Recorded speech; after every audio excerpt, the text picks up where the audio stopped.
Bonjour à tous, c'est Maude. Aujourd'hui, je suis super contente de vous retrouver pour cette nouvelle vidéo. Aujourd'hui, on va parler de ma journée de recrutement que j'ai passée pour Emirates. Je voudrais préciser que j'ai quitté la compagnie en 2017 et bien que je me souviens de ma journée de recrutement, c'était quand même il y a assez longtemps. Certaines choses dans le procédé ont pu changer, il y a des choses que je peux dire qui ne vont plus être vraies. Spécialement avec le contexte actuel, il n'y a absolument rien qui est à jour et qui est certain.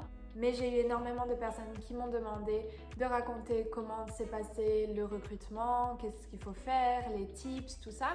Le recrutement est assez singulier, tout comme la compagnie est assez singulière. Je sais que c'est un milieu et une compagnie qui suscite beaucoup d'interrogations. Je compte évidemment sur ma chaîne parler de mon expérience dans cette compagnie, mais aussi dans l'aérien en général, parce que je n'ai pas que fait ça. Donc si ça vous intéresse, je vous invite fortement à vous abonner et à liker cette vidéo. Comme ça, moi, non seulement ça m'aide, mais aussi ça me permet de savoir quel contenu vous intéresse ou pas. Donc sans plus tarder, je vous raconte ma journée de recrutement chez Emirates. Donc avant de rentrer dans le vif du sujet, je vais vous raconter un peu où j'en étais, qu'est-ce que je faisais. Moi, j'avais commencé à faire des études en école de commerce, en marketing, et clairement, ça m'intéressait pas plus que ça, du moins à l'époque. Mon plus grand rêve, c'était de devenir hôtesse de l'air et surtout pour Emirates. À mes yeux, c'était la meilleure compagnie du monde, les meilleures cabines crew, juste les meilleurs quoi. À l'époque, je travaillais déjà dans l'aérien. Je travaillais au sol pour une compagnie de handling privée à l'aéroport de Nice. Et pendant que je travaillais dans l'aviation privée, je préparais aussi mon CCA. Je vais pas vous parler du CCA maintenant, je compte peut-être vous en faire une vidéo prochainement. Enfin voilà, pour postuler chez Emirates, il faut avoir 21 ans et à l'époque, j'avais 20 ans. Durant cette période, je regardais tous les jours sur le site, même plusieurs fois par jour, s'ils allaient faire un assessment day ou un open day près de chez moi. Et un jour, j'ai vu qu'ils recrutaient à Lyon, à quelques heures de chez moi, et je me suis dit, c'est le moment ou jamais. Même si je savais qu'il fallait avoir 21 ans pour postuler, le jour de l'assessment, j'avais exactement 20 ans et demi. Et donc oui, si tu as exactement 20 ans et demi ou plus, tu peux d'ores et déjà te présenter à un Open Day ou un Assessment Day. Il faudra juste attendre jusqu'à tes 21 ans pour partir à Dubaï. J'avais déjà fait des recrutements pour cabine crew auparavant, mais pour celui-là, je me sentais juste trop bien. Même avant d'y aller, je me sentais vraiment qu'elle était pour moi celle-ci quoi. Pour ceux qui se posent la question d'ailleurs, il y a une différence entre Open Day et Assessment Day. Open Day, il y a tout le monde qui peut se pointer avec un CV et postuler. Assessment Day, tu es invité par la compagnie à venir. Et la manière dont tu te fais inviter, c'est tout simplement tu as postulé en ligne et si ton profil leur a plu, du coup, tu es invité à un Assessment Day. Mon Assessment Day s'est passé à Lyon au Marriott de la Cité Internationale en avril 2016. Je sais qu'ils peuvent faire des assessments qui durent des jours. Le mien s'est déroulé en 2 jours. Toute la première journée, c'était le recrutement à proprement parler. Et le deuxième jour, c'était les personnes sélectionnées pour le final interview. Donc premier jour, je me rappelle, il devait être peut-être 8h du matin. Et on était à peu près une petite centaine à se présenter. Ce qui, pour Emirates, est vraiment rien.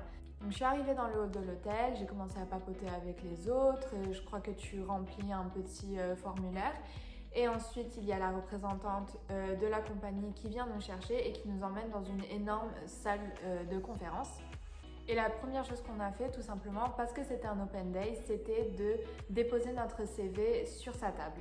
Donc tu te lèves, tu fais la queue, tu te tiens bien droit, tu vérifies que ta chemise est bien mise, tes cheveux sont bien, tout ça. Parce que même si tu donnes juste ton CV, tu es quand même observé. Une fois que tout le monde a déposé son CV, on nous fait une petite présentation sur le métier de cabine crew et surtout on nous montre une vidéo sur la vie à Dubaï, la vie de cabine crew à Dubaï, les gratte-ciel, le beau temps, les palmiers, la vie de luxe, Dubaï Mall, tout ça. Après cette vidéo, tu peux que avoir des étoiles dans les yeux. Franchement, ils sont très forts. Pendant que nous on regardait la vidéo, la représentante faisait déjà le tri dans les CV.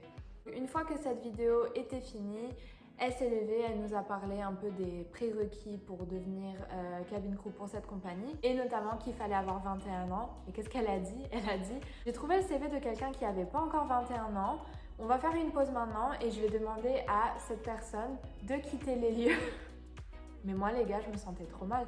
Je savais pertinemment qu'elle parlait de moi, mais les gens autour de moi, je leur avais tous dit que j'avais évidemment 21 ans parce qu'on s'était présenté avant, d'où tu viens, t'as quel âge, tout ça, voilà.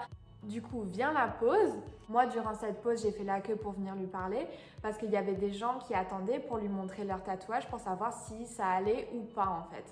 Parce qu'il y a certaines compagnies qui peuvent être assez cool avec les tatouages, mais Emirates c'est assez strict. Même certaines cicatrices, il y a certaines personnes qui peuvent être recalées parce qu'elles sont trop voyantes malheureusement. Donc vient mon tour, je viens lui dire oui, c'est moi qui n'ai pas encore 21 ans. Je dis en anglais, ah, je suis vraiment désolée, mais il faut avoir 21 ans, c'est dans les prérequis. Et je lui dis oui, mais attendez, j'ai 20 ans et demi et je sais qu'on peut donner jusqu'à 6 mois de préavis avant de partir à Dubaï. Donc techniquement, j'ai 20 ans et demi, plus 6 mois, ça fera 21 ans. Donc elle regarde ma date de naissance, elle fait son petit calcul et elle fait « You're good ». À ce moment-là, je savais même pas si j'allais passer au deuxième stade, mais j'étais déjà tellement contente de pouvoir rester. On attendait tous qu'elle fasse son tri dans les CV. Quand elle a fini, elle est sortie et elle a scotché sur le mur les feuilles avec le nom de tous les participants. Et si ton nom était surligné, eh ben, tu passais à l'étape d'après. Moi, mon nom était surligné, j'étais super contente et super soulagée. Et donc, on est passé de 100 à 40. Pour les 40 restants, c'était le test de la taille. Donc ce qu'il fallait faire, c'était juste être capable de toucher une feuille qu'elle avait scotchée à une certaine hauteur et tout ça pieds nus. À ce même moment-là, elle a refait un discours sur les tatouages, ce qui était autorisé, ce qui n'était pas autorisé. Et je me rappelle qu'on a dû perdre encore une fois 2 ou 3 personnes à ce stade-là.